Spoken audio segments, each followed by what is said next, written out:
So Kelly is recording, so this will be available to all of you as the others. And welcome to this, our last session, session 6, with our host, Daniel Ryan, who has given us a terrific course so far. Thank you, Daniel. Been amazing with all your guests, really a learning experience. And Daniel's going to host this last session on his own. And the title of this session is The Past Life Regression Experience. So Dan is hoping to guide a past life regression virtually, and I really hope that can happen. So I'm going to pass over the floor to him, and please communicate with me, anybody out there, in the chat box or through the Q&A, just as your questions or comments come up. And I'd love to get as many of you to join in at the end of the hour and get at a really sort of lively forum, if you'd like to. It would be wonderful. Okay, so thanks, Dan. I'll pass it over to you. Thank you very much, Henrietta, and thank you, Kelly, and thank you, everyone at Evolver. I've been very excited for this last session when I could really just focus on speaking with you, the guests, and talking about my own experience, answering any questions, and also the sum of all experiences thus far. I hope that you have all felt that there was a varied and interesting collection and selection of speakers. I was certainly honored by their presence in the conversations had, and wanted to provide a comprehensive look at what's going on from different points of view in the field, and all of the different points of view that are available, not only in past life regression, but in various modalities of healing and hypnotherapy and regression therapy, and all of the other methods that the practitioners that we were speaking with brought to the table. So as mentioned earlier, I would like to and plan on offering a regression today virtually through the computer, just as you see me speaking right now and gesturing with my hands. It would be precisely this, and I would suggest starting now or whenever you like. Think about what would be a comfortable place where you might be able to sit or lie down if you would like to participate in the regression. You certainly don't have to, but it is going to be offered. And it will last about, the exercise itself will be about 20 minutes. And I suggest that you find a comfortable, quiet place to sit or lie down where you know you will be comfortable and undisturbed for about 20 minutes, silencing the phone and things like that, of course. After the experience itself, there will be the opportunity for Q&A and comments, observations. This being the last session, and again, the sum of all experiences, I'd also encourage you all to be asking questions constantly. We may end up changing the format a little bit tonight, in that, the Q&A can really begin right now. If somebody has something that they want to talk about or that they're concerned about, if something is on someone's mind that one of the guests may have mentioned or something like this, so we can provide greater context, this being our final session. So once the experience is offered, the exercise that we'll be doing in a little bit, after that, there will be opportunity for Q&A, commentary, observations. Now, normally what this would look like in a workshop that I would run is that we would have the exercise and everybody would be there in the room, and then once everybody came back into the room and the exercise was concluded, I would ask, so what was experienced? Are there any observations, comments? What was seen? Nobody is obligated to speak, of course, but this is where a lot of the gold comes out, especially in the live experiences, hearing different people's accounts of, I was a street urchin in ancient Greece, I was a politician in ancient Egypt, I was in Victorian England, excuse me. And you hear the commonalities, you hear the things that are universal, you hear the struggles or the challenges or the obstacles that people are running into consistently, and then you also hear the unique and individual ways in which people overcome those things. And there is just so much goodness that comes out of the different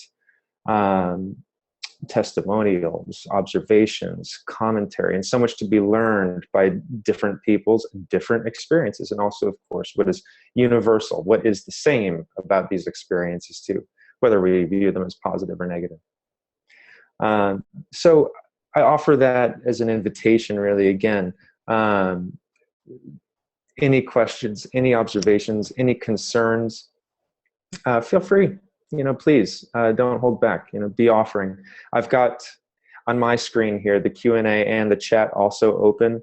So as Kelly and Henrietta are guiding us, I'm also seeing things as they come in. So I'm watching. So all of that having been said, to speak a little bit about past life regression itself and the exercise that we'll be doing this evening. We've heard different points of view along the way here. Now I'd like to talk to you about how I currently am viewing past life regression and just what my observations are about the activity.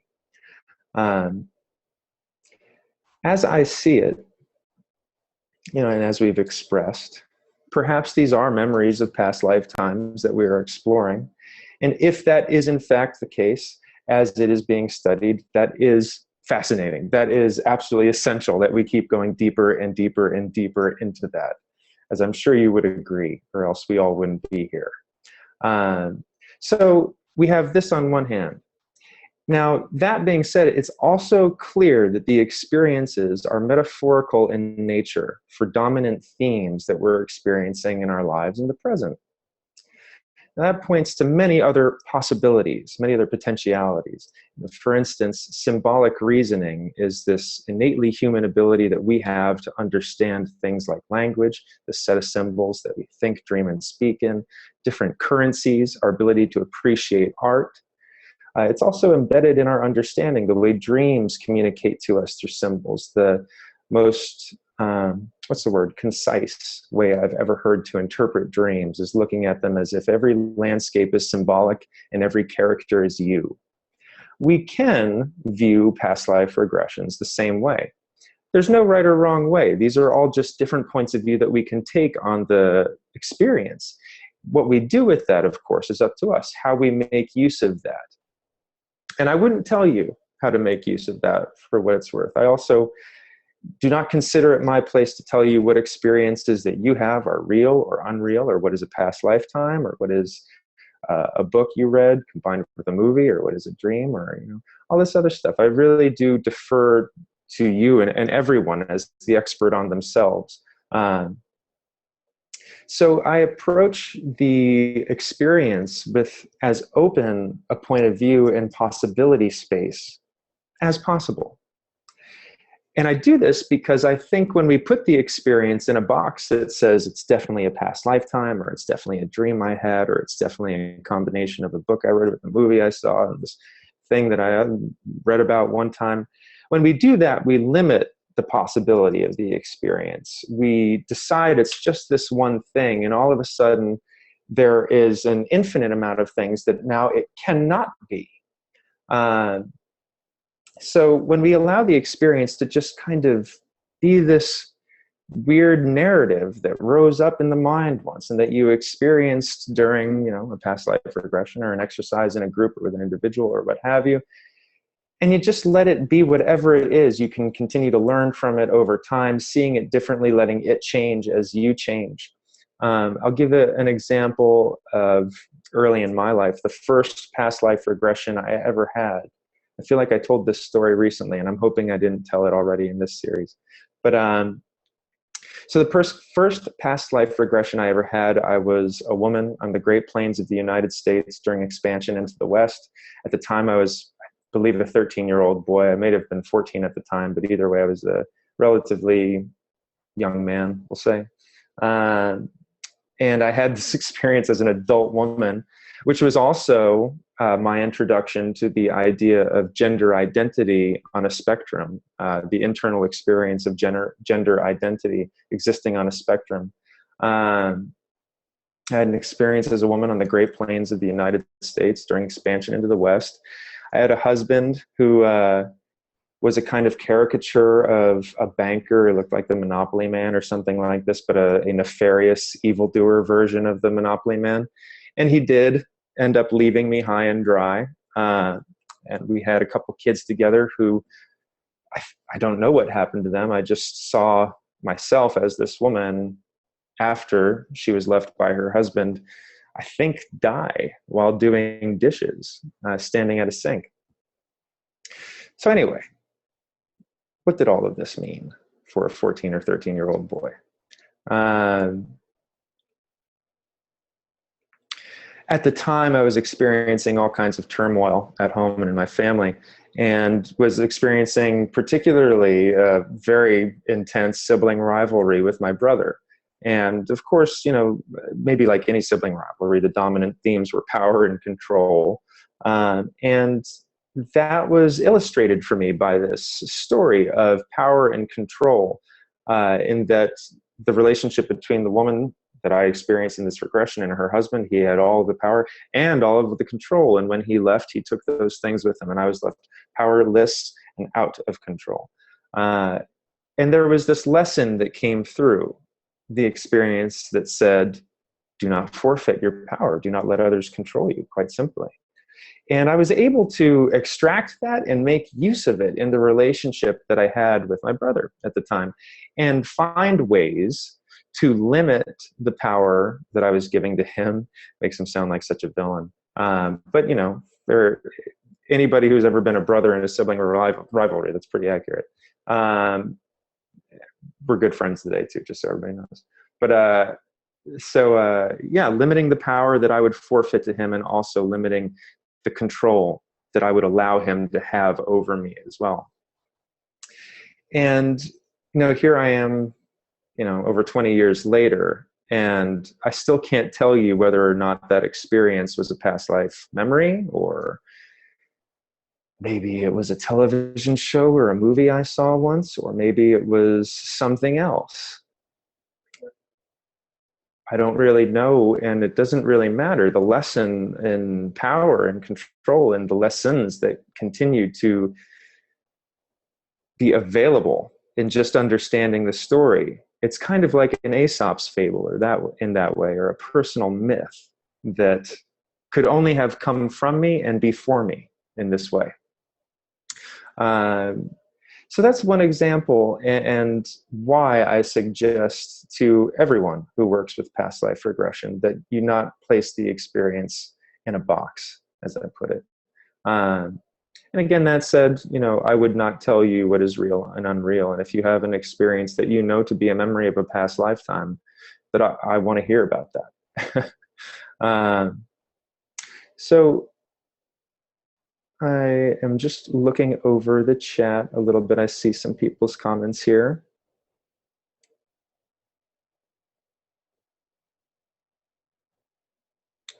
And yeah, Barbara, I see your comments. Henrietta, we're going to address a lot of this. This voice will not get very quiet. My voice will not get quieter than it is now. I will maintain this volume and this, yes, in this cadence. Good. So there's a lot more to talk about, but for the time being, I see Henrietta chiming in. Hi, Henrietta.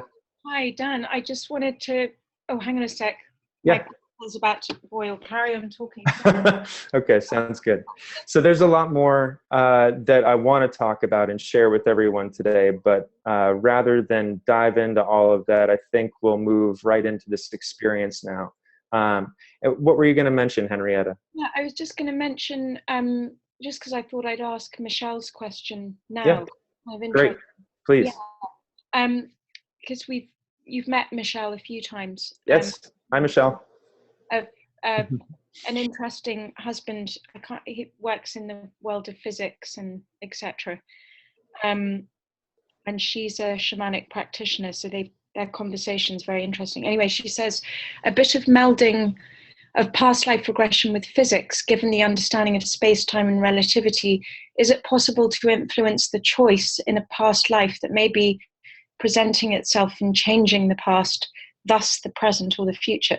Yeah. Something my husband and I have been pondering. Yeah, that's a powerful question. Yeah. And raises many fascinating questions about the nature of time as it relates spiritually and in physics and science, which Michelle, your husband, I'm sure knows more about than I do.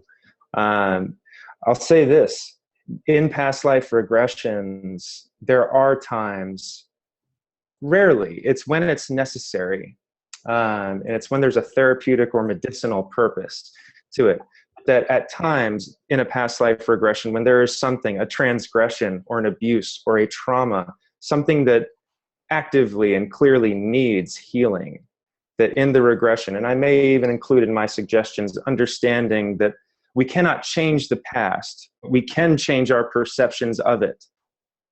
Can we work with this past lifetime memory? What does the character in this memory need to bring them to a place of peace, relaxation, joy, completion, congruence, whatever the resource is that is needed there? And when we do that, and that can happen in infinite ways depending on the specifics of the situation. When we do that, this is my visualization of it, really, but there are aspects of this that are very, very mysterious too, of course, and then there is just what I can tell you I witness in my office. When we do that, in my mind, I imagine the kind of ripple effect happening through time, like starting, like, who knows how far back on some timeline, centuries ago or something like this, and like ripples in a pond, moving through and just kind of changing the nature of whatever this feeling is as it moves back into the present moment. Now, this is just my fancy visualization of it. In the chair, it looks very, very simple. As I'm watching the body language of the person before me, it'll probably look like body language that is tense, moving to body language that is relieved and relaxed. The shoulders will soften, the breath will deepen, the face will soften, the muscles will relax. And I will see the body language indicate this congruence, indicate relaxation. And I will ask, how is it feeling now? And I'll look for the report of the person who's having the experience. And when they tell me it feels complete, then that's all I need to hear. Now,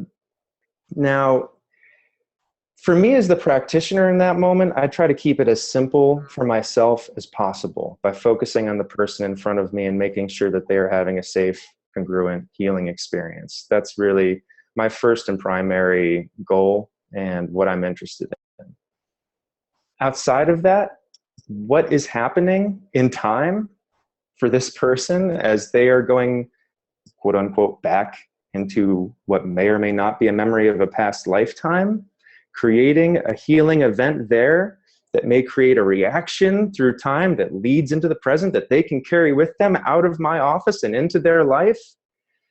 This gets into the mysterious stuff, and this gets into the nature of the physics of time. And, you know, if it's all happening simultaneously, you know, I mean, speaking kind of as directly as I can to your question, Michelle, it's so funny, even the language, this idea of going back to a past lifetime memory. Nobody's going anywhere as far as I can tell. It's all happening in my office. I'm pointing over here because the chair, the hypnosis chair, is directly to my left. So it's all happening in the present moment for me. And as far as I can tell, it's all happening in the present moment for the person that I'm working with. But it is very interesting. Does time behave the same way in our minds or in consciousness in these subtle formats or subtle ways that it does in our bodies? You know, I don't know. I really don't. And it does seem to me to be just as possible that we are accessing a kind of Jungian collective consciousness where all of these stories exist, where all of these experiences exist, be they human, animal, extraterrestrial, female, male, old, young, good, bad, rich, poor, every possible duality. You know, it's just all there available to us, and we can access it and receive it and experience it. So, you know, so much of the actual experience of past life regression points, and again, I think beautifully so, to the questions and to the mystery of it. again, as far as I can tell, and making it and keeping it as simple for myself as the practitioner. It's about the present moment, and it's about staying with the person that I'm working with and holding the space for them. That is sacred. That's really the rest of the philosophy and the intellectualism and the questions of time and everything. Fascinating and important though they are, and engaging them now as we are. As the experience is happening, we're just in the experience. So Michelle, I'm going to be curious to hear your thoughts on this, either later tonight or at another time, and your husband's for that matter. Because these are questions I have too. I've got a couple different, or have heard a couple different philosophies around time that I find enjoyable and comforting. One of which is that time doesn't exist. It's just something that we had to come up with because we are born and we die, and we have to measure our lives with something. So we invented calendars and clocks and time, and this is how we do that. And nature happens to work in cycles, so it's pretty easy, patterns, so it's pretty easy to literally clock. But that, it's as much a man-made invention as, I don't know what, this computer. There's another, it was Sadek. During the session with Sadek, we were talking about logarithmic time. I see Michelle, me too, time is relative. You said it, sister. And when Sadek was with us, we were talking about the concept of logarithmic time and how the first 9 months during gestation within the mother's womb, that the life, we'll say, the consciousness and the way time operates is so slow in that state that it's equivalent to approximately 60 some odd years of human life, later life. But the idea that time and the processing of time speeds up as we get older. So the way we perceive time, as Michelle has pointed out, is absolutely relative. And past life regression is really another wonderful exercise for just seeing how clear that is, how subjective and how relative that point of view is. Matt asks here, what is your experience with lucid dreaming, and have you ever used it for past life regression? My experience with lucid dreaming is limited. I've had a handful of lucid dreams. I believe in it as, it can be a terrifically empowering experience. I've never had a flying dream, but I've always wanted to. They sound wonderful. I think the experiences that we have in past life regression, as in hypnotherapy, as in guided meditation, as in any experience that we're having in that liminal space between asleep and awake, where we are highly suggestive, and when we're in that kind of relaxed and open neurological sweet spot, can be really a powerful learning. There's something, I don't want to say magical, but something wonderful about the neurology of that state, where we are suggestible in a positive way, and only to really ideas that we would naturally be open to begin with. So for instance, if somebody is about to fall asleep and we ask them, hey, what's your ATM PIN number? They're not going to tell us their PIN number or anything like that. It's not like, we forget who we are in that space. But we're so relaxed, we're so open, relaxation being, I believe, our natural state. All of this stress and anxiety and stuff, that's the unnatural stuff. The natural state is relaxation. And the reason I believe that to be true is, again, because of the way our bodies operate in those states. Our brains function beautifully in motion, and when we're relaxed, they do everything well. Our body's the same. So I think lucid dreaming and past life regression can be excellent complements to one another, and that working with one can lead directly to work with the other, and that you have so much interplay between their elements of symbology and metaphor, narrative, that there can just be so much learning that can go back and forth from one to the other. I don't work with lucid dreaming myself. I consider dream work, I was going to say that I consider dream work to be kind of limited. Every methodology has its limitations. The reason I consider dream work to be limited is, obvious though it may sound, is because we're asleep, honestly. It's because it's just so mercurial, the dream state and the dreaming mind, that while absolutely wonderful experiences can emerge from it, it's also far too unpredictable. It's almost, lucid dreaming or even working with dreams, doesn't have to be lucid, is almost closer to me to working, or in my estimation anyway, the way I'm thinking about it now, closer to things like working with plant medicines or ayahuasca or psilocybin mushrooms or something like this, where you really want to be very mindful of your set and setting. This is a term, set and setting, that's common in altered state experiences, mostly in NA or AA or drug culture. Set and setting simply means the mindset that we are in and the setting that we are in. So the mindset and our environment for every altered state experience, maybe for every life experience. I would like to suggest that, for every life experience, this would not be a bad idea, that you mind first your set and setting. How is your mindset and how is the setting that you are in? Of course, we're not going to have control over those things all of the time, but even checking in with oneself to notice what's going on internally and externally can create a context where, perhaps something unpredictable or surprising and positive can happen. So thank you for the question, Matt. I hope I addressed that. I would encourage you to work with lucid dreaming and past life regression together or separately. So real quick, before we begin the exercise, would anybody like to jump on? Does anybody have any questions? I'll just pause for a second if anybody does and look over the chat. All right, wonderful.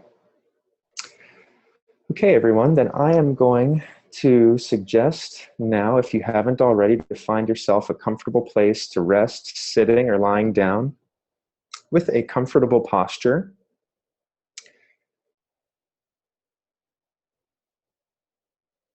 Yeah. All right. And together, we'll just begin by taking a deep cleansing breath.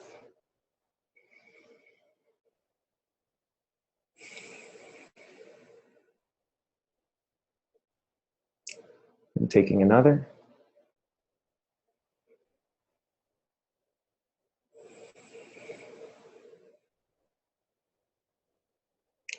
And taking one more, and this time exhaling twice as long, letting all the air out of the lungs.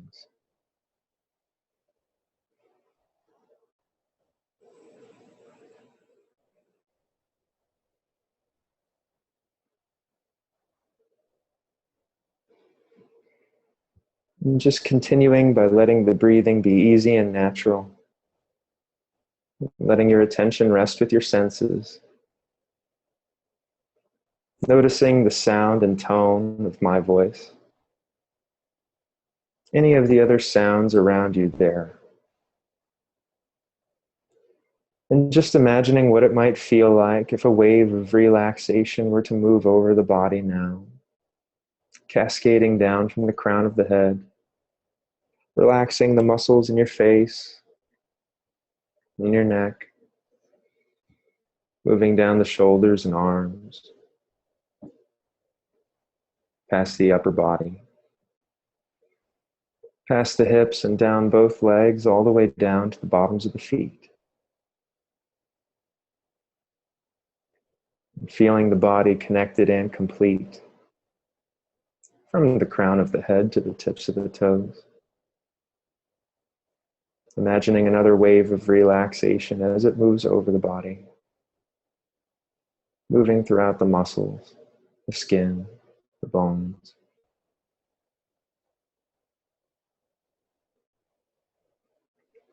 And as if in meditation, noticing any thoughts in mind, any ideas or opinions, thoughts of earlier today, this exercise, later tonight or tomorrow. And just noticing as if for the first time that we can watch those thoughts pass. As if watching clouds passing in the sky, getting further and further and further away.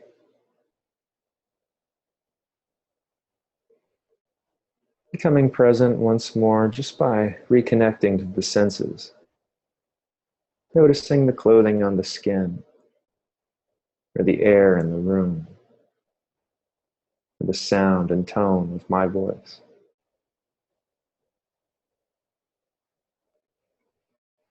In a moment, I'll count down from 10 to 1.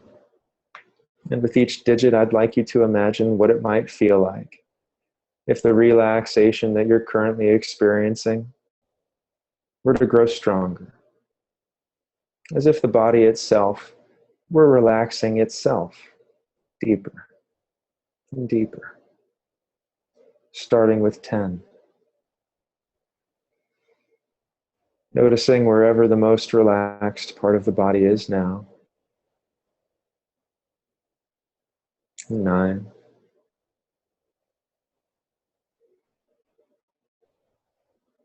8. Sensing just how relaxed the pinky finger on your right hand is. The knee on your left leg.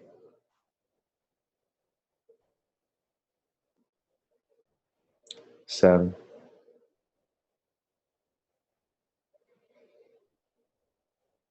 6.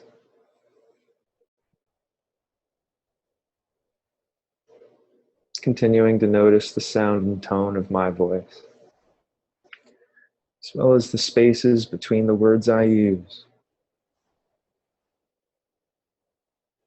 5. 4. As you listen to the sounds and tones, noticing something else that you're feeling now. 3. 2. The next deep breath effortlessly rising in the chest, and exhaling twice as long. 1.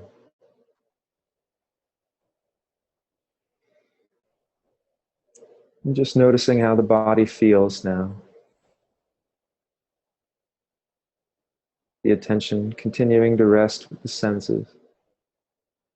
Using your imagination now, I'd like you to imagine for yourself a beautiful, safe, and sacred place.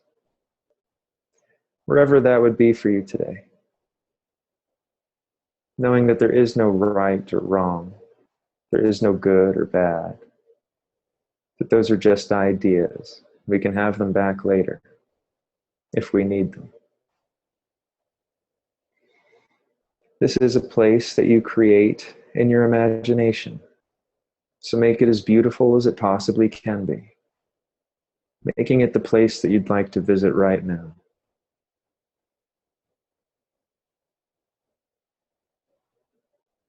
When you have it in mind, bringing your awareness there first person, imagining what it might feel like, the feet on the ground there, the body balanced and upright, touching something nearby, noticing texture, whether it's coarse or fine, smooth or rough. Hearing the sounds of that place and noticing which of them are near, and which of them are far.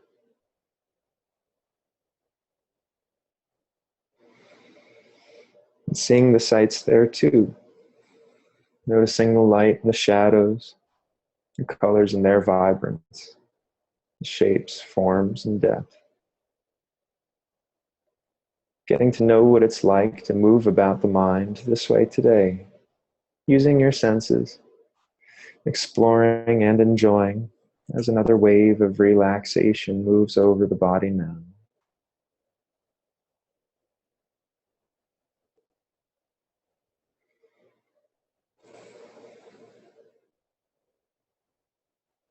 As you explore there, I'd like you to notice that somewhere nearby there hangs a light and lovely mist, a delicate fog with a faint light shining on the other side of it. Allowing your attention to gravitate naturally towards this mist, and allowing the imagination to make any changes necessary to the environment.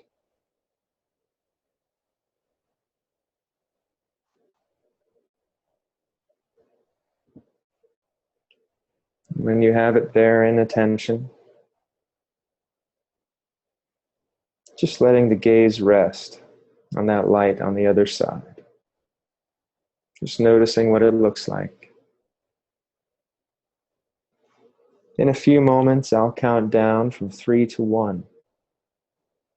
And when I reach 1, I'll ask you to step through that mist and find yourself in the first past lifetime memory that we'll see this evening.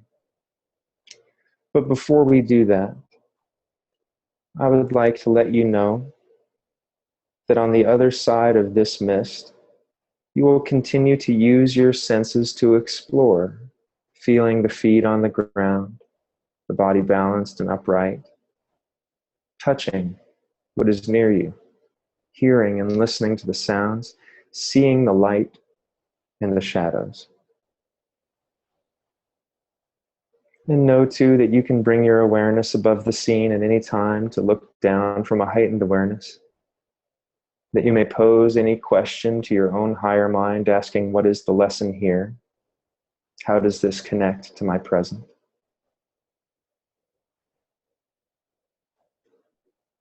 And taking this moment to set for yourself an intention for this experience. That intention may be simply to experiment, to play, to have whatever experience you need to have tonight, to experience joy. Feeling free to use your own words, noticing whatever feeling feels congruent for you, and letting that intention rest in the heart.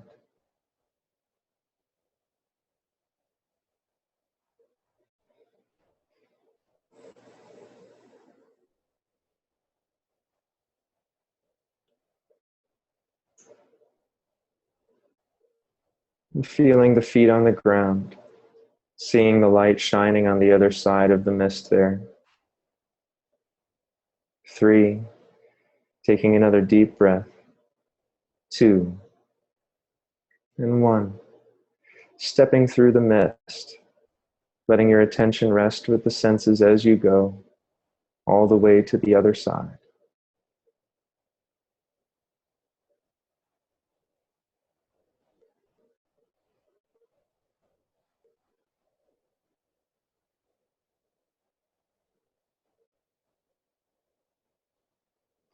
In your mind, look down at your feet.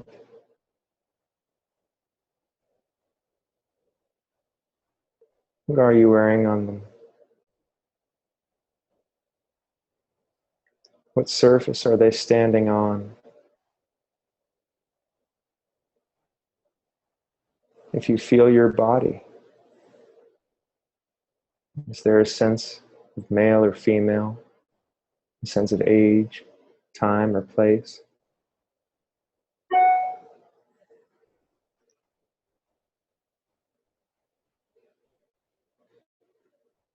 Noticing if there are any emotions present.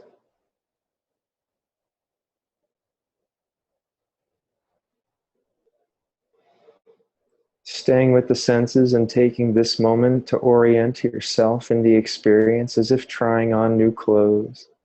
Just getting to know what it's like, getting comfortable. Noticing what awareness, what images, what senses are observed.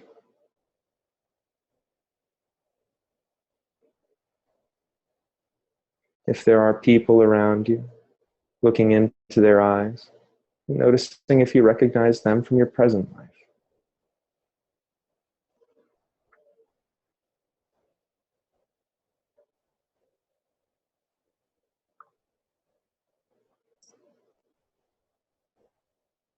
Noticing what you're drawn to in that scene and moving towards it, feeling free to explore.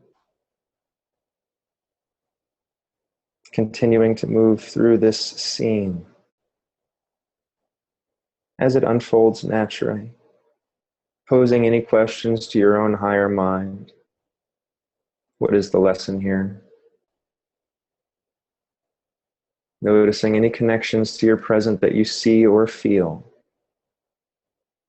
Exploring and enjoying for another moment, and we'll move on.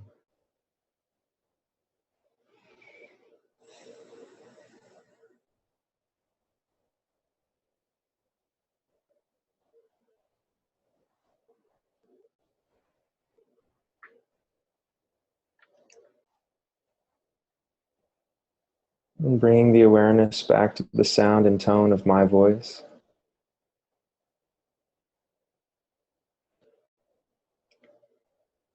And back to that beautiful, safe, and sacred place. Feeling the feet on the ground there once more. Seeing the light on the other side of the mist. And letting the gaze continue to rest there. In a moment, I'll count down from 3 to 1.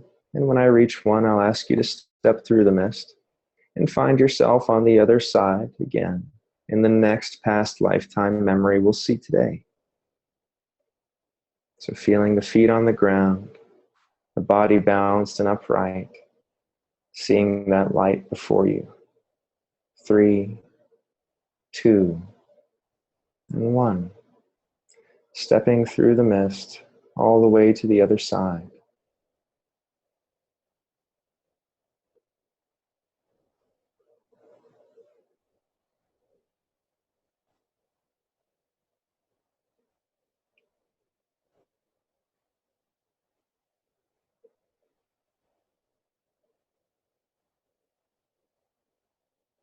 And once you have reached the other side,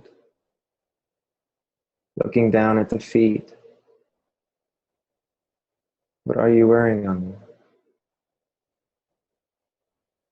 What surface are they standing on? If you feel your body, do you notice male or female, a sense of gender, a sense of age, time and place? What do you see around you? If you trace out from the ground beneath your feet to the furthest horizon, are there people there? If so, look into their eyes. Notice if you recognize them from your present, allowing any awareness to be there.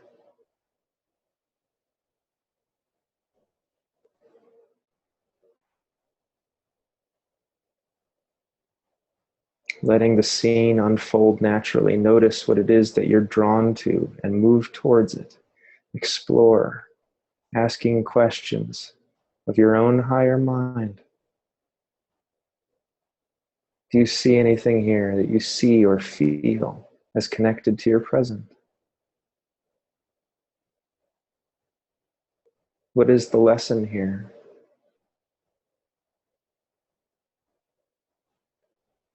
Continuing to explore there, moving through the scene, staying with the senses.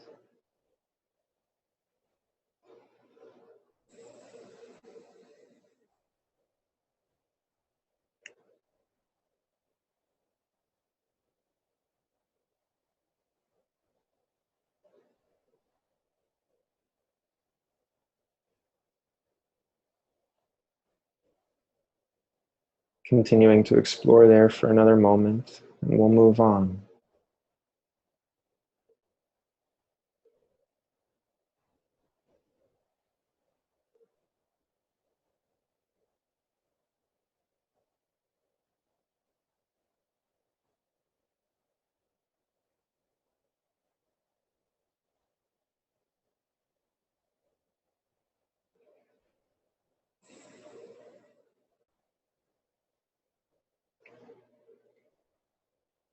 And with the next deep breath, allowing the mind to clear,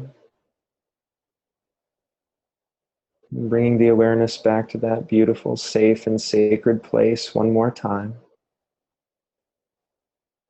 Feeling the feet on the ground, the body balanced and upright. Seeing that mist, the light on the other side.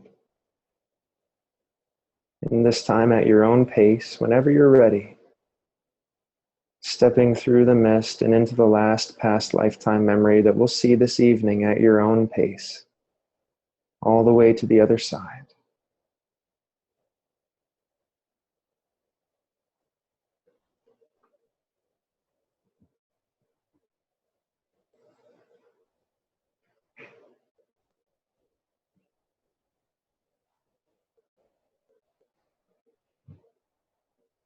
Staying with the senses, looking down at your feet, the surface they're standing on. Are the feet comfortable? Feeling your body, noticing clothing, age, gender, time, place. Noticing, is the clothing comfortable? How does this person feel in this moment? What is their role in this moment?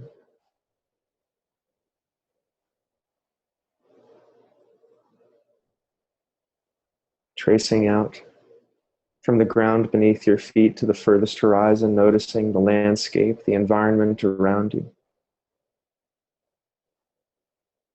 If there are people there, looking into their eyes, noticing if you recognize them from your present.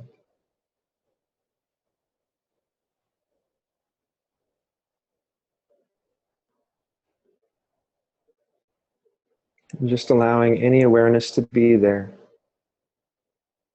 It doesn't need to make sense right now. Just noticing whatever happens in awareness, moving with it.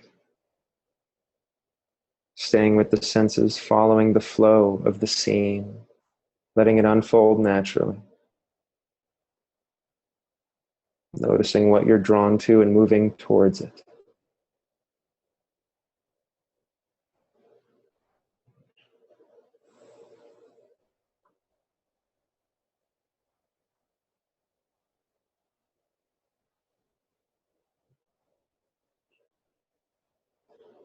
Posing the question to your own higher mind, what is the lesson here?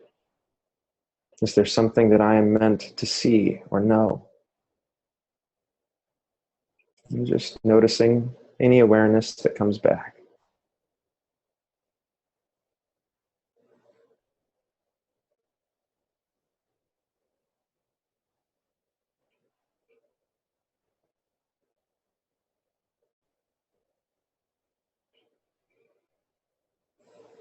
Continuing to explore and enjoy here for a few more moments, and we'll move on.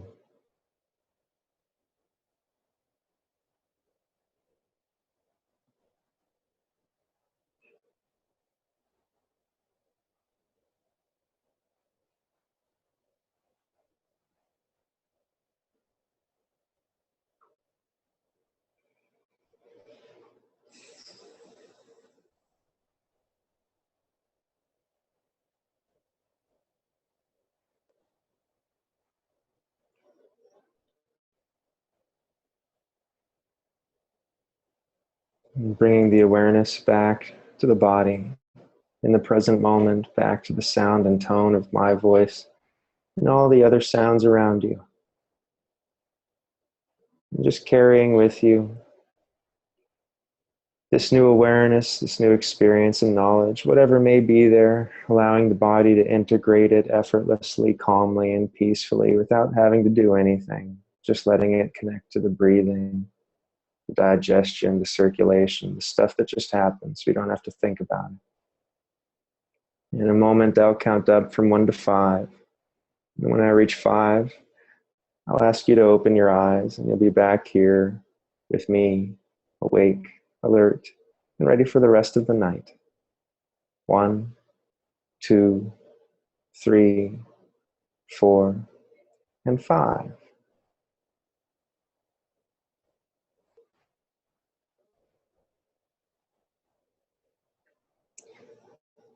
Those that did the exercise, feel free to take your time coming back and get yourself a glass of water.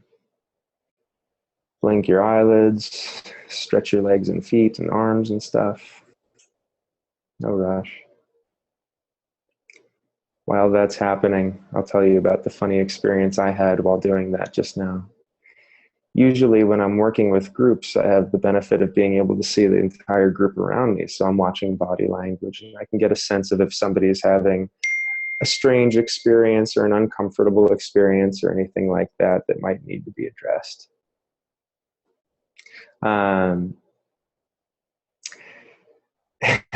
This was the exact opposite. I was literally looking at my own face on a screen.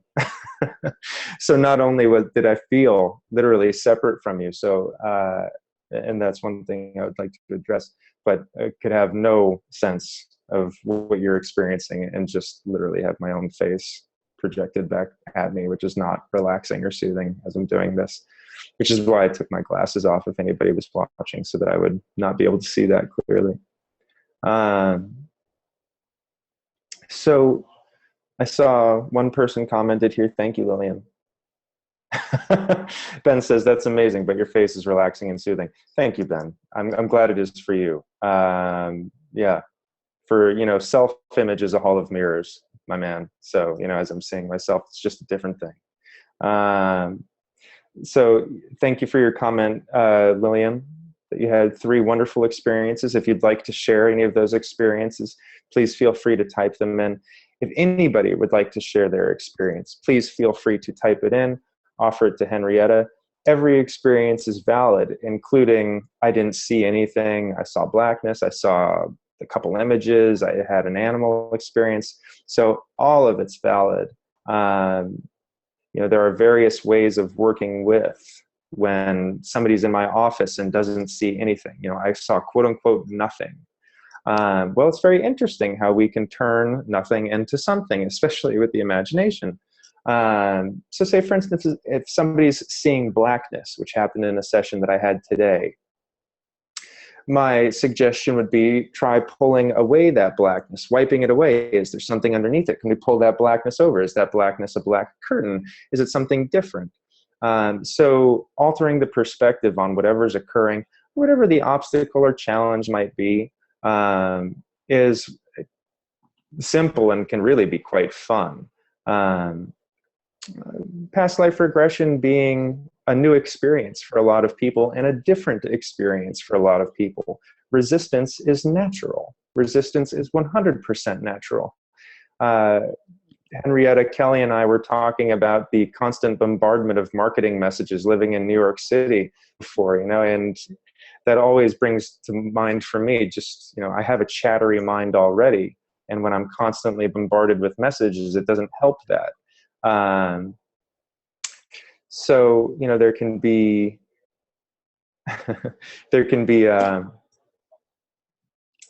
a period of time at the beginning where really all we're doing is allowing that chatter in the mind to recede, giving a 5 to 10 minute window of progressive relaxation, what's often called the induction in hypnosis, which is, part of that is providing a space with relaxation, as will naturally happen. The mind will just quiet. That takes time. That really does take time.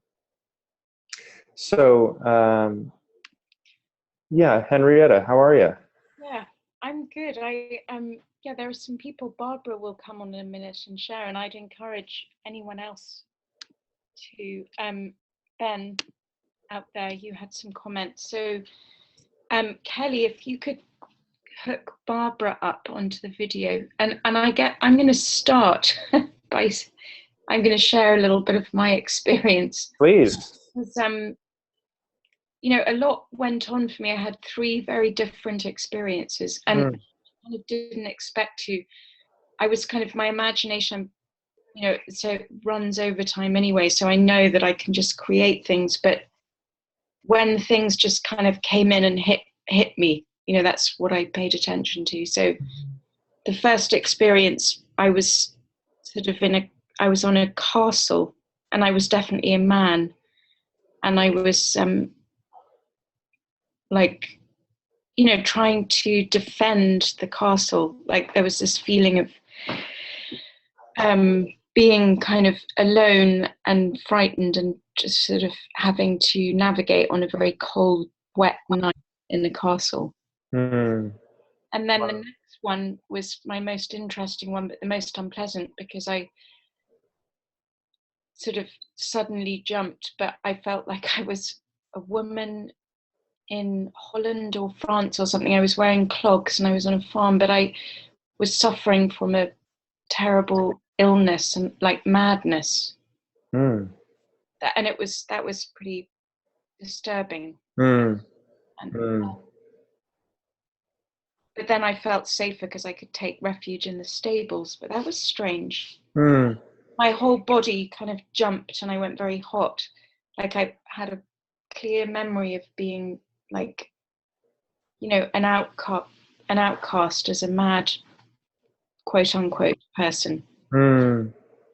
Mm. And then the last one, I was somewhere like in a desert, whether it was sort of like Tibet, you know, a desert plain, very hot, very warm, Mm-hmm. very, very beautiful. And I was with a tribe. When you said, who are you looking at? I had all these eyes peering at me like a fool. And I was talking to them. And it was a very comforting, that was an amazing experience, totally different from the others. Mm-hmm. That was mine in a nutshell. Beautiful. Thank you for sharing that. You know, Henrietta, if you'd ever like to talk about any of them, but particularly the second one, let me know. You know, it's important to me as a practitioner, and I appreciate how confusing some of these experiences can be at times. So if you'd ever like to chat about that, please let me know. And that goes for anybody else in the group who had an experience that they may not understand or that may have caused some confusion. You have my implicit invitation. Please email me. I would hate to think that somebody had an unpleasant experience and was not asking for help in understanding that. Yeah, that's really good to know, because it was definitely disturbing, but I'm not afraid of that. But it was like, wow, this really is happening. Like this is not a, you know, I was not having a good time in that particular. Yeah, appreciate it. You know? So, you know, if I could just come back to a previous point, this is part of why I really suggest not placing the experience in a box, is because, you know, if we decide, for instance, and I'll use myself as an example, if I have an experience as a murderer, we'll say, and I believe that's a past lifetime memory that belongs to me. Now I'm carrying around with me this narrative of this horrible story and the burden and the associations and everything else that it carries. And I'm identifying myself with it, that maybe causing Dan, this person that I am in the present, more confusion and pain than he needs or deserves. So, you know, for instance, if we can look at this experience, which thank you again for sharing, Henrietta. This is a story, a narrative about a woman's madness and her experience of it. Something that every one of us has an experience of. You know, it's a human experience. So in that way, I think it's helpful to see them with that detachment so that it can be, it's not about you then. It's a story about madness. It's a story about this woman's struggle. It's a story about something that she needed. Apparently, actually, this is interesting. Why did the stable make her feel better? Yeah. It was the comfort of the warmth and animals. Interesting. Interesting. You know, without needing to share with us at all, you know, perhaps that has some meaning for you in your relationship with hay or the animals, you know. I don't know. You're the expert on you, Henrietta. But yeah. No, it's well, to be continued. It was definitely indeed. It did give me a shock, because it just came into my body very suddenly, and I gasped, and I was like, you know, it felt very real for a minute, you know, and it was interesting. but it was definitely like didn't see that one coming. Yeah. Not that I saw any of it coming, but yeah. Anyway, Yeah. Barbara. Hi, Barbara. I also thought it interesting. She's thinking of moving to the country, and the whole thing of hay and the stable sounds very country to me. It does, doesn't it? Yeah. Let me clear my head of that now. I've been taking this soul realignment course, and one reason I took your series is because it relates to past lives, but through the Akashic records. So it's more simpler, not as living, not as 3D, as past lives. So, but through a reading I had, she was saying there's this theme of power in my life. So when you suggested the intention, which I really appreciated, and the whole thing about set and setting made so much sense to me. So I said, and it was about power struggle, a lot of what she told with my mother, with, blah, blah, blah, blah. And so I was like, show me something beautiful I'm not seeing about that, So in the first one, I was kind of in a woods, in this house deep in the woods, and it was like a laboratory. There was all these plants there, it was like a place to distill plants, make herbs, and I was it was probably medieval. I was a young woman, probably 28, something like that, and I was loving it. Like, I was all alone in the woods, but I was like totally loving it. And I remembered, and I hadn't even thinking about this soul realignment reading I'd had over a year ago, but I remember now she told me about this past life where I had been married conventionally in a small village in medieval times, and that I wasn't the conventional wife. I was like an herbalist, I was like a witch probably. And that my husband was so upset that I would not conform that I was kind of banned and cursed to go into the woods, so it ended in sort of this isolation. But in this enactment, I was really happy. I was like enjoying the power of being alone and just doing my own thing. So that was sort of the beauty, of it that I hadn't seen before. And then in the second lifetime, it was also about power, and I was in a castle, and I was a young boy, like 6 or 7 or 8, and my mother was being ordained as queen. And I remember thinking, I felt very alienated because she was marrying someone in a foreign land, and we were in that foreign land, so it wasn't really familiar to me. And I remember thinking, now that she has more power, I'll actually be more in the background. I won't get to see her as much. I mean, I'll kind of have less power, And so it was this sort of thing of, what is the greatest power? It's not on the outside, it's the happiness is somewhere else, So again, it was sort of a meditation on power, that it looks like, great power is coming to our household and to me, but in fact, it was kind of disempowering. And so then finally, the third scene, I asked to understand better a situation I'd been in with a bunch of women online, a private group that has to do kind of with healing the feminine psyche. And I'm very outspoken in this group. And then I kind of developed this brand in this group that has to do with fire. I'll just say that, because it was a creative infringement thing that one of the women took an idea of mine and then went public with it. So I kind of confronted her in the group. So there was this long thing in the group about everyone discussing it. And then later, I spoke privately to the administrator of the site. And while she was very supportive of me publicly in the group, she privately reamed me out about, I was too strong, I had blah, blah, blah. So what's interesting is I said, I want to understand more about that situation before I walked into this last one. So in the last one, when you start talking about the senses and the clothes, I could feel it was rough, stiff clothing, black, somber. Then I realized it was kind of puritanical, and it was in that time in New England. And this woman who runs the site is actually very much a New Englander type person. So in it, And then I traditionally have had some really hard issues with my mother. In it, it turns out my mother is being burned at the stake, and I'm trying to speak up for her, but this other woman is telling me, no, you can't do that. It's too risky. She was really frightened, and that was the woman from the group who was telling me to be quiet. I was hurting this person's feelings unnecessarily.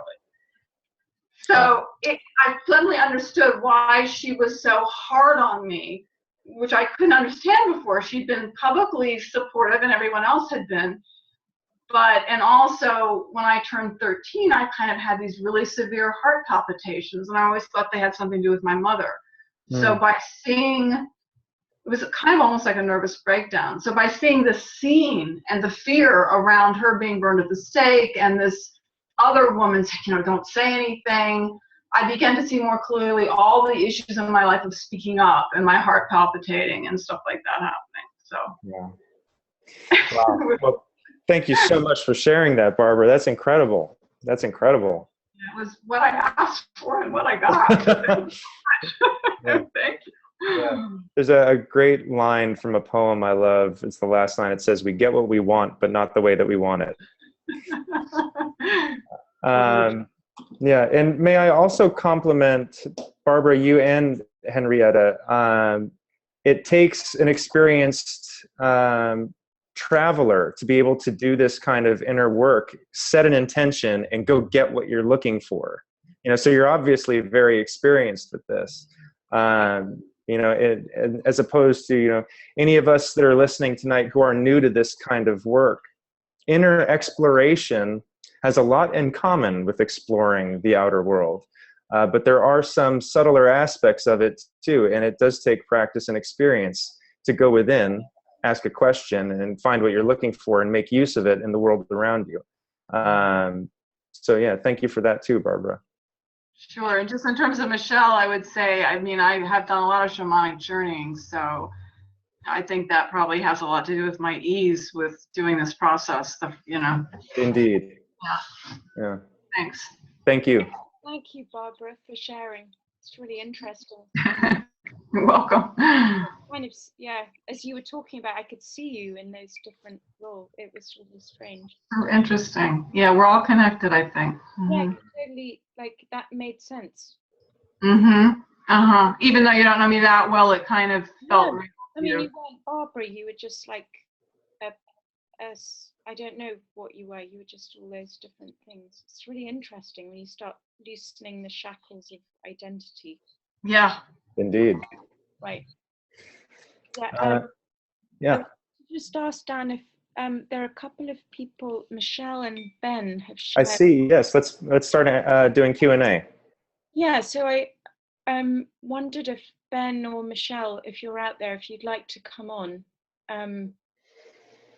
and share, or I can just pass your questions and comments to Dan. If you want to just write to me in the chat box and say, yes, I'd like to come on, either Ben or Michelle.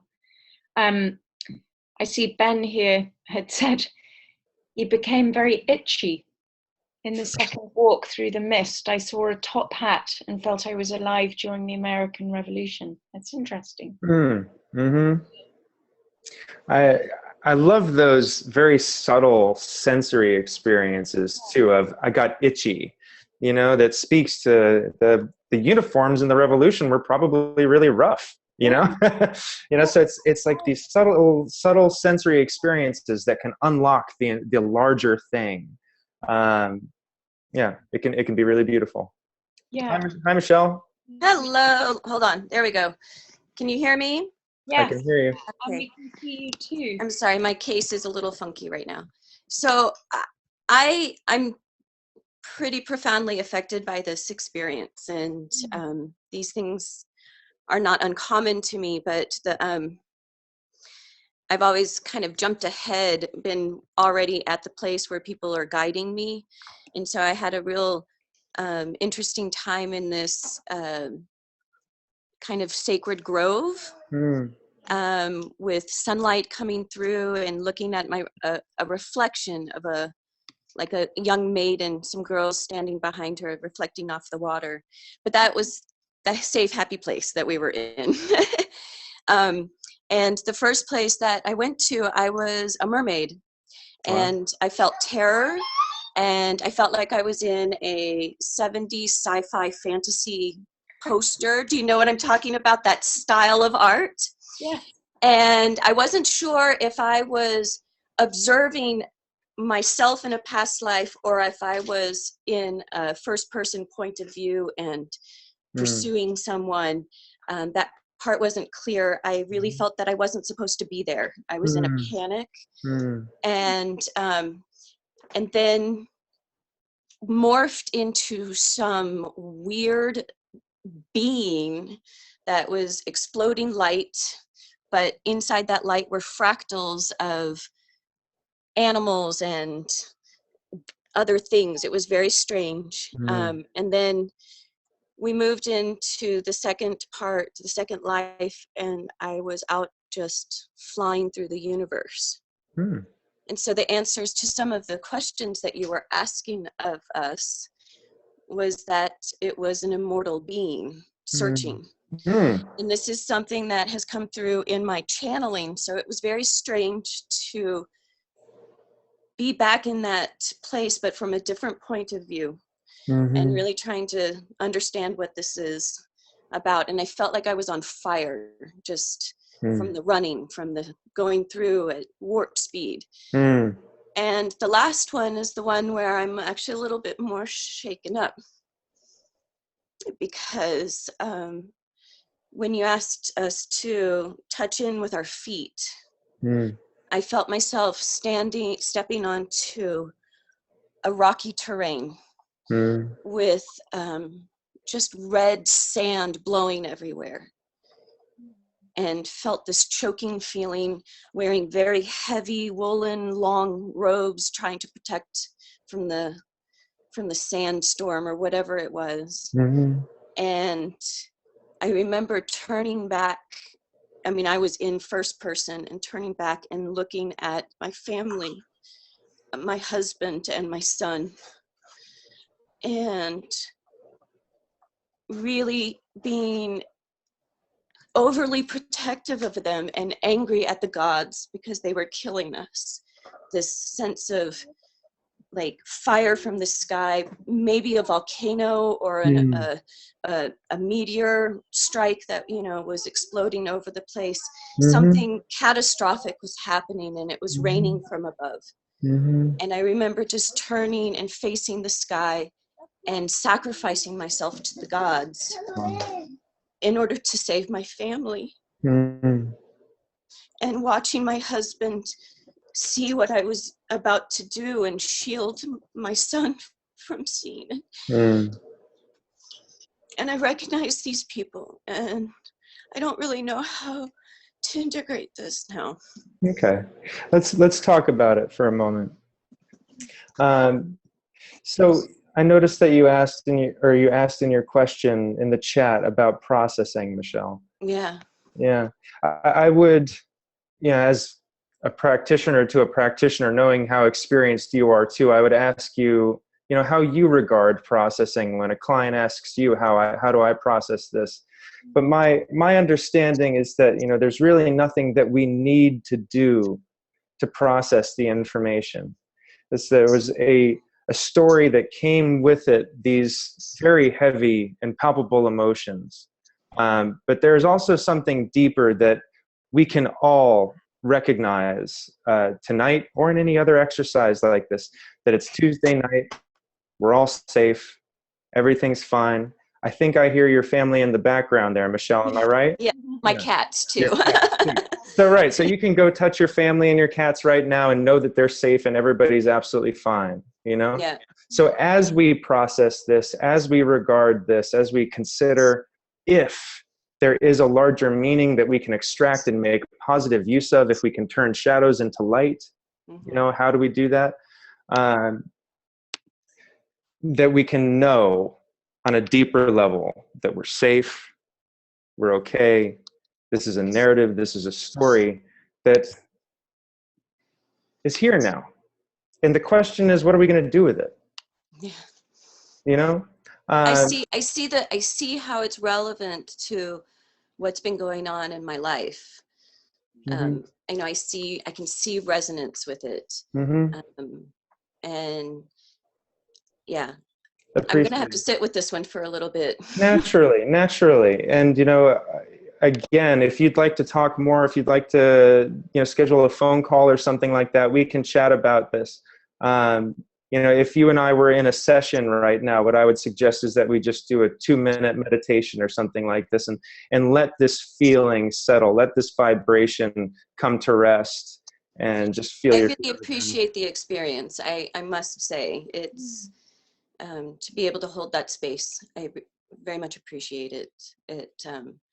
I went in with clear intent, and it took me right where I needed to go. Right on. Well, I appreciate you, and I appreciate your sharing that with us. So thank you. Thank you. Bye. Thank you. Bye now.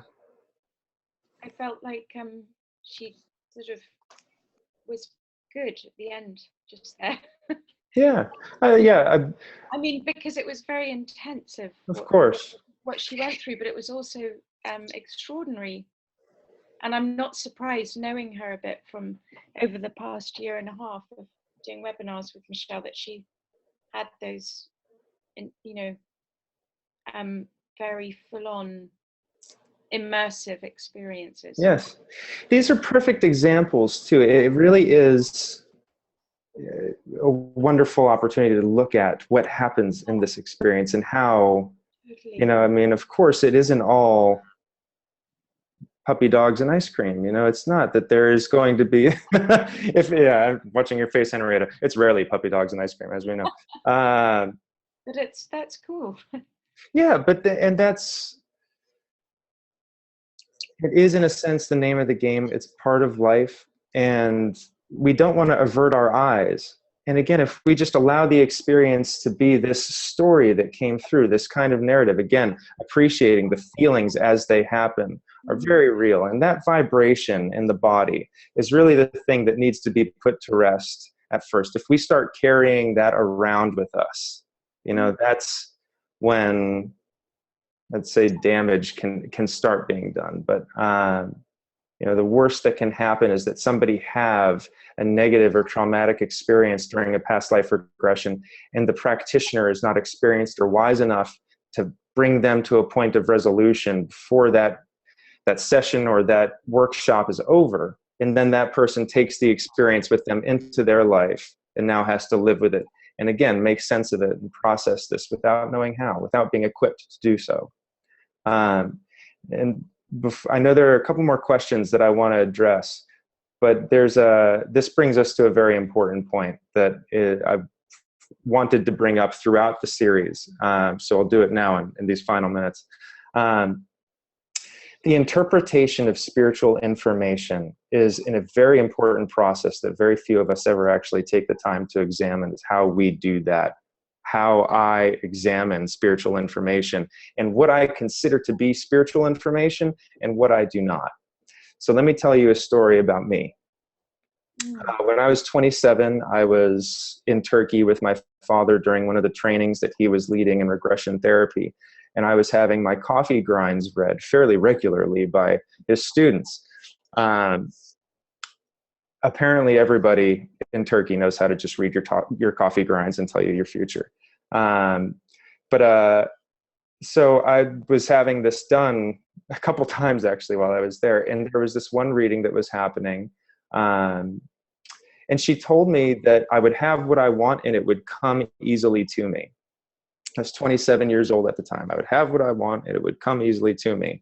My first thought was, yes. My first thought was like, I knew it. It's like, don't we all want to hear that? Don't we all just want to hear that? So there was probably like an oxytocin surge in my brain, and I got very happy for a little while. And then I started to think about that afterwards. Of course, she said many other things too, but that one phrase, I'd have what I want, it would come easily to me. And I started thinking about that. I was 27 years old at the time. What was I going to do with that information? Did that mean that I should retire? Did that mean that I should stop trying or making an effort. So once I actually began to examine that information, I realized, A, that the information itself was relatively useless, other than feeling good or hearing what I wanted to hear. That was the extent of its usefulness.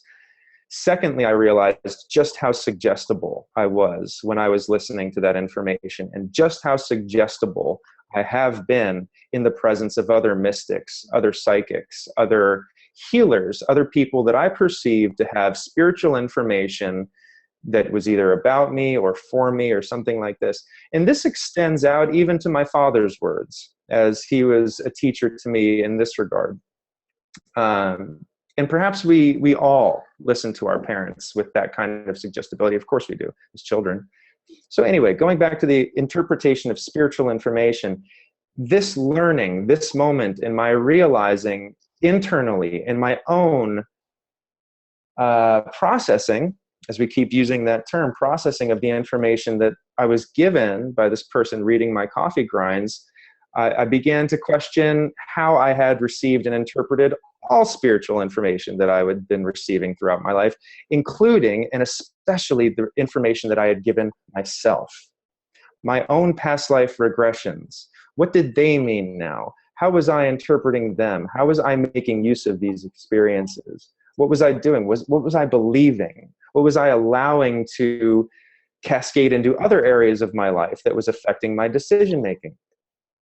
So again, these experiences that we're talking about tonight, whether we may view them as scary or empowering, good or bad, or whatever that spectrum is for us, again, in the interpretation of spiritual information, let's just remember how important context is and how careful we need to be. And I know I've said it multiple times already, but allowing the experience to be this open narrative, viewing it as a story about a woman, a story about a man who experiences X, who experiences his or her family, who experiences his or her joy, his or her pain, his or her panic, etc. And what can we learn from that? What would the moral of the story be if it was a book that you read? What would the lesson be if it was a film that you saw? How would that change your interpretation? I'm asking all these questions rhetorically, really. But the interpretation of spiritual information is just so important, and I'm going to tie this up with one more story. I had a client who came to me, a young woman in her early 20s, who called me, and she was in quite a state as she was calling me. She was asking me in broken words and sentencing if we could do a past life regression to undo a suicide from the past. And I was like, whoa, what are you talking about? And then she told me this story about how she'd been to see a psychic recently who had told her that in a past lifetime she had killed herself and that she was in danger of doing it again if she did not pay her X amount of dollars and sleep with this trinket under her pillow and come back next week when her sister was there so that they could tell her more about this thing. So what you had here was a ruse. What you had here was a setup, and somebody that was really being spiritually abused, and someone that was being kind of victimized in an all too classic, unfortunately, and familiar story of people being taken advantage of by psychics or mystics. And this young woman, she went back the next week, and the psychic's sister was there, and they had this whole long story about how the suicide occurred and why she was in danger of doing it again and how she needed to sleep with these things under her pillow and pay X amount of dollars and the whole thing. So when she called me, again, not even knowing how to phrase the question, she was asking me if it was possible to do a past life regression, to go back into the past, to undo this suicide so that she wasn't going to do it again in the present. And then, oh my God. So my heart just broke for this young woman as I'm listening to her. We made an appointment. She came in. We had a conversation about this, about the interpretation of spiritual information. We talked about the experience that she had with the psychics. We talked about suggestibility and how suggestible anyone is when they're with a psychic or somebody that they believe to have this kind of information from, quote unquote, the other side. And we never did any past life regressions. We did present-based hypnotherapy based on her feeling safe, secure, comfortable, and relaxed in her body in the present moment We did 2 sessions, and her problems were relatively solved. Solved being a relative term here. She still was processing her experience, and I'm actually quite curious to know how she reflects on it now. Suffice it to say, she had peace and resolution with this experience after we finished our sessions. So I offer that, assuming that we all have friends who are intuitives and psychics and mediums, and we are all ourselves, as we know, spiritual people, spiritual people having a human experience. So it's a reminder more than anything else of just how powerful the information is, and just how open to suggestion, including our own, that we are, especially our own. So as we are processing, as we are naturally processing, I don't think that there's anything that we need to do to process, but just let that happen, to in fact get out of its way and not impede it, and it will just flow. But yes, the interpretation of spiritual information. I'm reminded actually of what Alexander said at the end of the session, as we were talking about different trainings and titling and things like this, the responsibility of the practitioner. It's something, it's not talked about enough. So I just wanted to offer that. Yeah, thanks, Dan. It's so important. I just think that's so key that you've really brought that up this last session, because I just know personally, you can wildly interpret. I mean, we're so open, we don't even understand how open we are to suggestion, and how we can misinterpret. Who knows? It requires a skillful navigation, and I think practitioners do have that responsibility to say they don't know when they don't know, and just to not, I don't know, it's all very delicate. And indigenous shamans, just or any, I'm just thinking of ones that I've encountered, really understand that you want to be very careful what information you're giving to people or interpreting. So Thank you. Yeah, the cleanest and simplest strategy I've ever heard is take what's useful and leave the rest. Yes, agreed. Yeah. And also, say nothing if you're not sure, right? Yeah. Let's see. Oh, just Barbara, we'll definitely do that. She wanted to know the address of Melissa's center. Absolutely. Website or a place to be aware of future trainings, or an email list. But I don't want to lose the train of thought. No, please. Yeah, I didn't mean to derail us. So questions, yes. No, just because we've got Lilium and Ben who have shared with us. Now, Lilium, I'm assuming you don't want to come on because you haven't asked, so I'm just going to read Lilium's experience, and you can talk to her back from there. But she said, I saw myself as a woman in the Midwest of the United States back in the late 1800s. I was a rancher, married with a wonderful man and 2 children. I had everything that I wanted, and I felt how happy I was. But I had the feeling the happiness was not going to last. I felt I had a disease, and I kept it a secret. Wow. That's interesting. Indeed. Yeah. Did you want to say anything, Dan? Well, I mean, without being there, it's difficult. Yeah, I don't hear a question necessarily. I know Lilium and I know each other very, very well, and she's experienced with past life regression, so I'm not surprised that she would have a rich experience. Perfect. Yeah, Lilium, you and I can absolutely discuss this at another time if you like, in the future. I don't really have any comments on this other than to say thank you for sharing it. Yeah.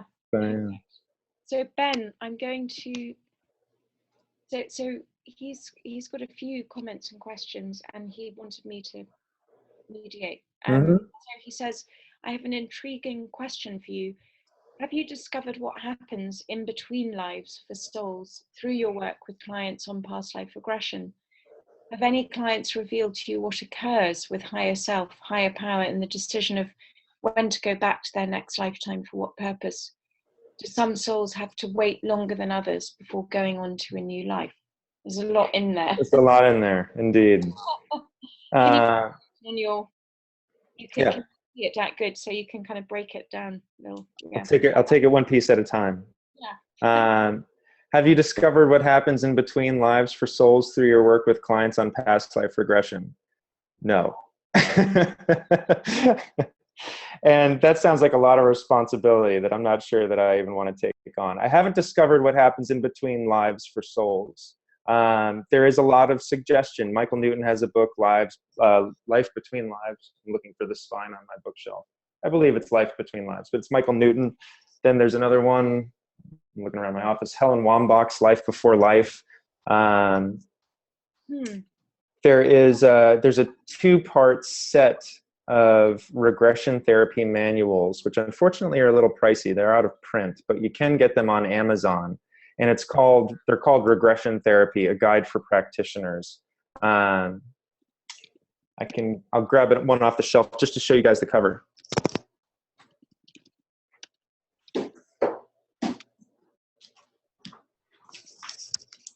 So it looks like this if you see it on Amazon. And it's a 2-book set.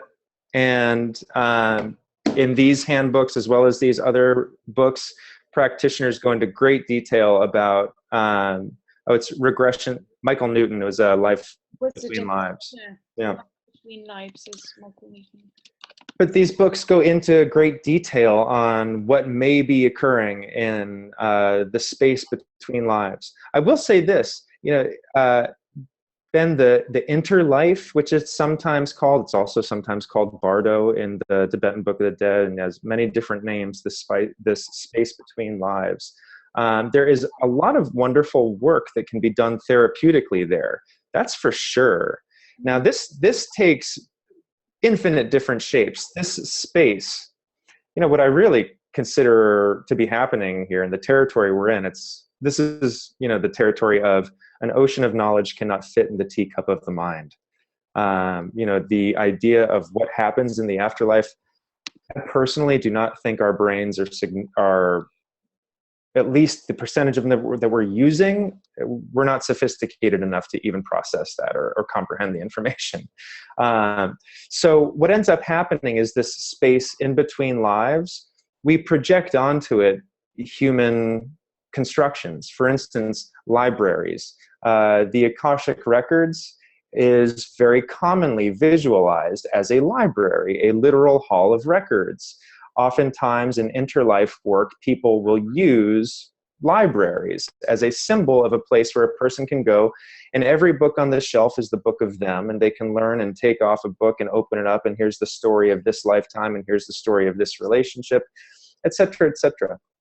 So we can project onto the space between lives metaphors, in a sense, or constructions that would happen for us in human life that we can make use of. Then it's also said that there's a process that's gone through between lives when one is choosing what their lot will be in the next life. Their lot meaning where they will be born, the family that we will be born to, the challenges that they will face, the skills that they will come in with, etc., etc. So, moving along, I see you're still typing furiously. There's a few. Okay, let's. Looking for his next question. Yeah, well, Ben. Let's see. Can you go a bit later, Dan? Is that okay? Yeah. I'm fine. I'm fine for time. Great. Okay, good. So I'll just continue with Ben, and then Ben asked to hold it up again, yes. So I'm just holding up the book again. Thank you. Regression Therapy, a Handbook for Professionals. Yeah. Ronald Wong. Oh, a whole bunch. There's a whole bunch of names there. Yeah. It's actually Winifred Lucas. Lucas is the name of the author, but there are many different practitioners who contributed to it. Perfect. Thanks. Yeah. In fact, Trisha Gaetano was one of them who was with us. Yeah. Yes. Yeah. She was incredible. Yeah. Okay, so Ben's next question. is it possible to cure a genetic disease by going back through regression, finding the lifetime that may have caused it? Do you believe in wormholes, parallel universes, that we each have many alternative ones supervised by our higher self? Is it possible to cure a genetic disease? I've never heard a case study of genetic disease being cured through past life regression or regression therapy, but that doesn't mean that it's never happened. The question is it possible? I watched a documentary a couple of weeks ago where somebody recovered from stage 4 melanoma through mindfulness and meditation, or at least that was what they said was the thing that got them through. So is it possible? I'm going to say yes, but this is just because I really do believe that anything's possible, and these, as we all know, crazy stuff happens. So is it possible? I'm going to say yes, but I've not read any case studies, and I can't think of off the top of my head any I've heard before where a genetic disease was cured through regression and finding the lifetime that may have caused it. That said, physical injury, various discomfort. Actually, I had a close friend I did one past life regression with, and she used to suffer from chronic headaches. And we did one past life regression, and she went into an experience where witches in New England came up earlier. She was a normal woman who was being treated like a witch in puritanical New England. And she was in the stockade with the hands and the head put through, and people were throwing rocks at her head. And she experienced chronic headaches. So when she experienced this memory of having the rocks thrown at her head while in the stockade, she had this cathartic experience of releasing the emotions of that, and she felt that she had received a kind of origin story for the headaches themselves, and they did provide her, or that experience did provide her some relief. I'm actually not sure where she is today with the chronic nature of this, but she and I talked many times about how having this experience gave her a tremendous amount of relief in a sense of that she knew where it came from. So that's one example of how it can speak to genetic diseases. The other portion of your question, wormholes and parallel universes that each have many alternatives, one's supervised by our higher self. I wouldn't necessarily say that I believe in wormholes. And I don't know if I believe in parallel universes. I definitely, I think like most of us here, believe so much is possible. And I don't have a sophisticated enough understanding of whether, the subject to say, what is and isn't. But I love this idea, however, Ben. And yeah, I certainly believe this too is possible. I love this idea about alternative selves and parallel universes who are watched over by our higher self. Let's hope the higher self is in a good mood, huh? Questions? Yes. Well, I'm going to share something that Matt he's just shared experience, and then I'll share a comment from Evans. I don't know. Yeah, I'll just see it. Yeah. So Matt asks, I need to work on my trance recall. Much like a dream, I seem to have forgotten details, but all I remember is that it was rather profound.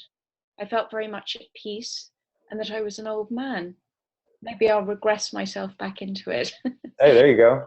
Yeah. I like the fact that, because often for me, not that I've had much experience with this, but just in my own experimentation, it all begins with sort of almost, indescribable feelings and sensations until it builds into something we can put kind of a narrative to, or like even that experience I had tonight with the madness. It felt like terror, and then I could kind of see what it was, and then she was just suffering, and that's not uncommon. So I don't know. Yeah, it's interesting, this story, because the feelings that come through, you know, and you mentioned that there's not much in detail that's remembered, but that you felt and feel it was profound. The feelings, the emotions will tell you the story. The kind of details that come through, the expository details of I'm wearing shoes with buckles on them and a pilgrim's outfit, and I see teepees and, you know, New England, all these kinds of, what's the word I'm looking for? Superficial details provide us the landscape and circumstances, conditions, things like this, but it's the feelings that will tell the story. So for instance, we've got a Puritan who's in New England, but, you know, are they happy? Are they sad? Do they like the people around them? Are they, you know, in trouble? Is there anxiousness? Is there relaxation? So, you know, speaking to that profound feeling that you were left with, that might be all you need. That might be all you need. I would just offer that suggestion. The details are nice. The story is really, really nice. But it sounds to me like what you've got is already the gold. So you might just be able to keep that and be good. Sounded to me like he was feeling a lot of wisdom. You know, this old man, peaceful, and a feeling of profundity. It's sort of like there's a lot of depth there. Yeah. I'm going to move on to, because we've also got something from Barbara down there. Evans asks, I think it may be too east, or maybe it's easy to say it doesn't matter whether past lives are real or not. Certainly our present experience of past lives has therapeutic value, but I think it does matter whether we really lived before. Do you really think it doesn't matter? Oh, Donald, he's called Donald. Thank you. Hi, Donald. Thank you. It's not that I think it doesn't matter. It's that I don't. Well, let me say it this way. When I was a boy with my father, watching him lead past life regressions with other people that were twice my age at the time, and the experiences that they were going through, one of the first thoughts that went through my mind. This is absolutely true. One of the first thoughts that went through my mind is, they were all sitting there talking about their experiences, was that there would never be any way that they would be able to validate the truth of it, that all that they would ever have is the experience and the feeling. And that none of us, quite clearly, and again, seems to me just kind of an observation, that we don't get to know what happens in the afterlife. We can work on faith, and I keep disclaiming this, but this is really just my personal feelings on you know, that we can act and live with faith in something that we believe in. But as we know, there are going to be millions of people who think otherwise. So, you know, to say that one is right or wrong, or that one is valid or invalid, that's simply a conversation that I opt out of. It's just not a conversation that I'm interested in having, to tell you the truth, because it seems to me that we just don't even get to know. We're here right now in this life doing this. And yeah, well, I just read a quote the other day that the present moment is what, like the snapshot of eternity or something like this. But all we have is this present moment. You know, all we have is this life right now. And that also seems to me very clear. So that's what I'm focused on. And that's what I'm focusing on. So it's not that I think that it doesn't matter, but it's that I don't think we're ever going to get to know what happens in the afterlife until we get there ourselves and find out for ourselves. And experience is the greatest teacher. So, you know, for instance, if you carry your particular beliefs, then, you know, go with God, you know. I defer to, in my own belief of reincarnation, that Voltaire quote where he talks about, it's not strange that we would live more than once. Everything in nature is resurrection. And I agree. I couldn't agree more, that all I see around me are cycles of life. And I have no reason to believe that that's not happening in me too. I believe I am doing that too. But how that operates, I think there are deeper, wiser parts of me that are doing that for me, so I don't have to think about it.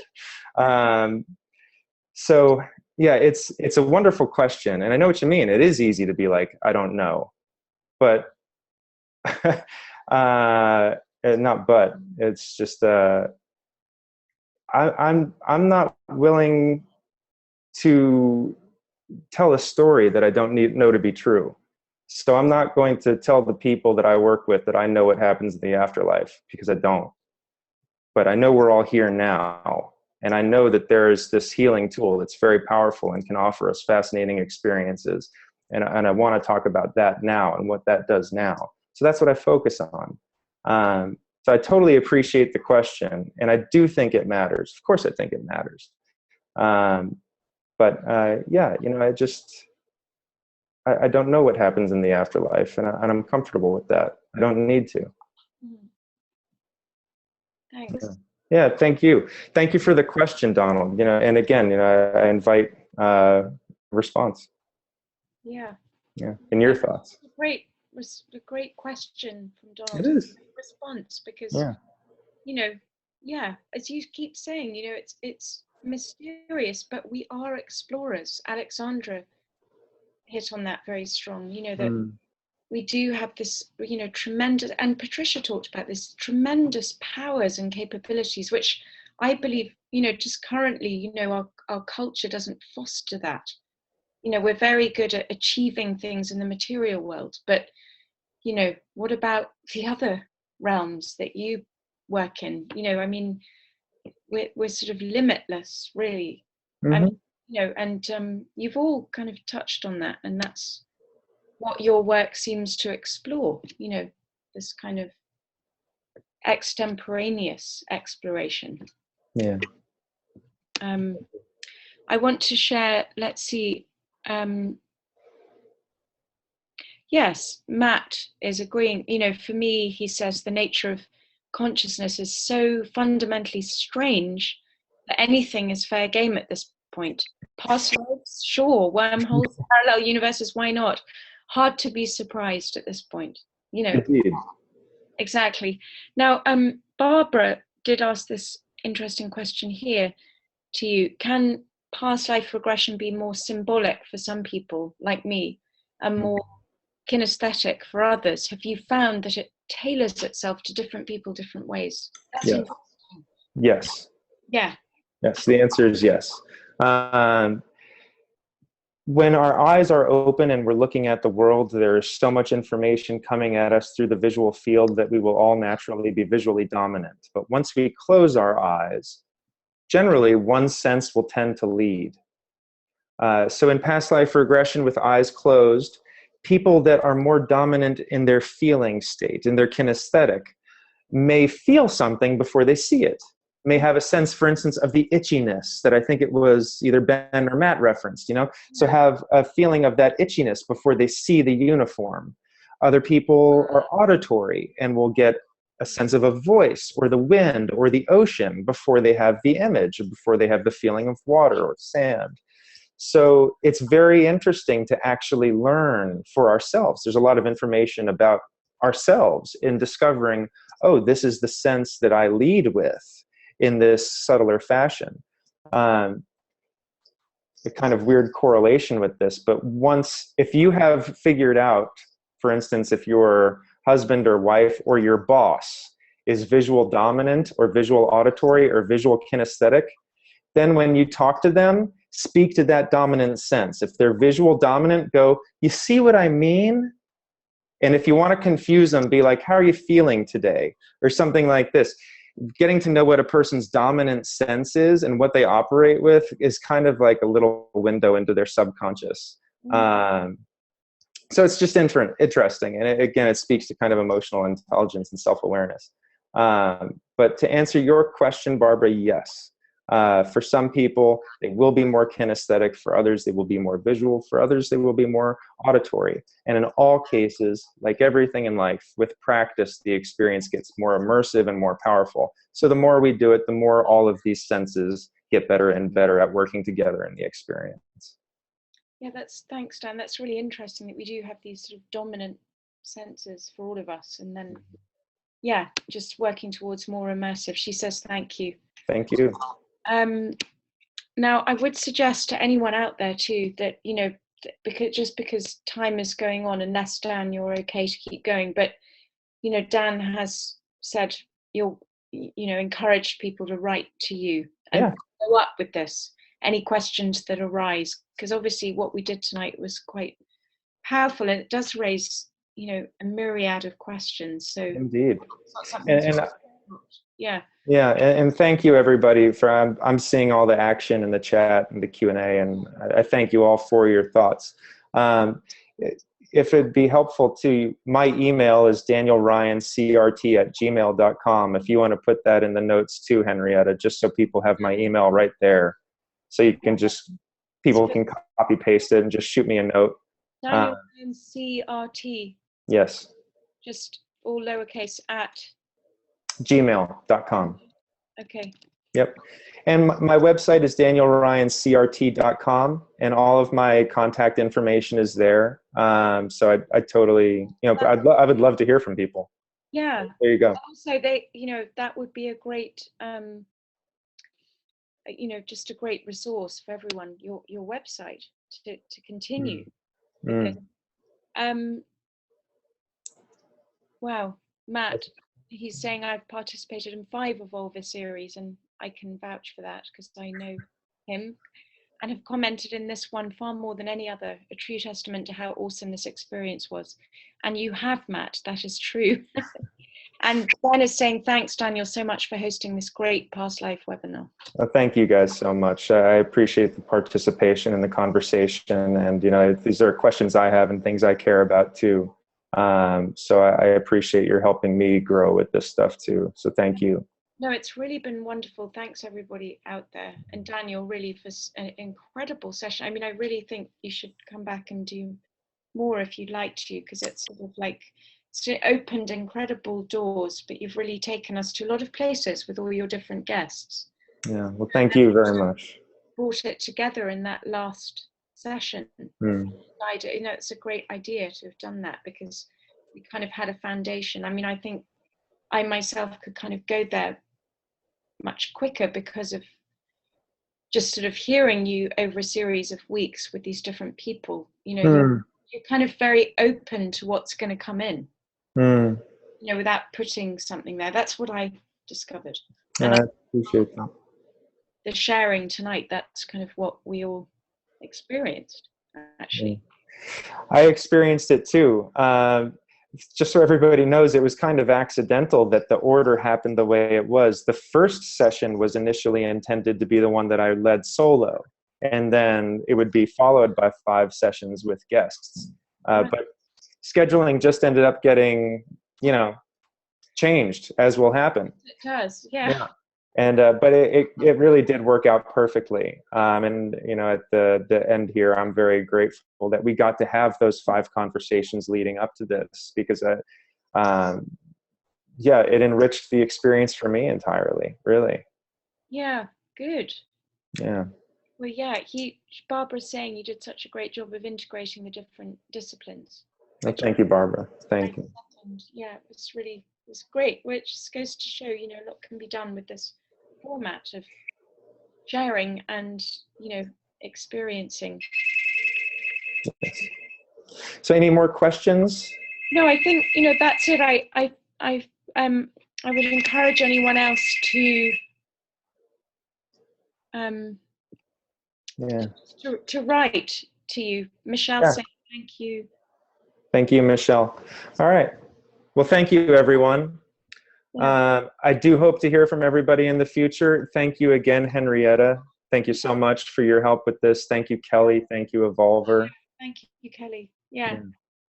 Well done. That's great. We'll miss you, but hopefully you'll be back. Oh yeah, not going anywhere. We'll see each other soon.